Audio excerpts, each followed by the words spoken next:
Le problème, c'est que souvent, maintenant, les avalanches sont causées par qui? Par des randonneurs ou par des animaux qui traversent des pentes qui sont à risque. Hein.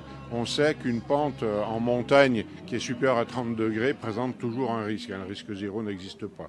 Donc après, les avalanches qu'on peut avoir, c'est des avalanches de neige lourde, hein, les neiges de printemps, quand toute la couche part jusqu'au terrain, le terrain dégèle, donc l'avalanche descend dans la vallée, enfin sur les pentes du bas.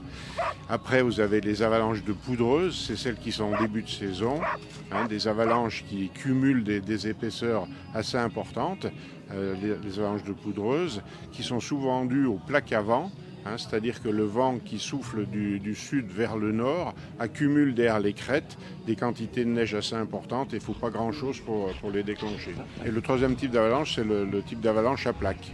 Dans les années, pour donner un chiffre, dans les années 80, à 2000 mètres, les quantités de neige en cumulé, c'était de l'ordre de 7 à 8 mètres. Au sommet du Mont Blanc, il en tombait 50 mètres. Actuellement, à 2000 mètres, la moyenne, c'est autour de 3,60 mètres. Et au sommet du Mont Blanc, c'est 36 mètres. Donc on voit bien que là, en quantité, l'enneigement est nettement moins important. Mais ce qui est surtout plus dramatique, c'est qu'à basse altitude, ça va poser des problèmes. Et surtout aussi, le réchauffement pose des problèmes pour les glaciers et pour toute la montagne en général, puisque le permafrost va fondre à plus haute altitude.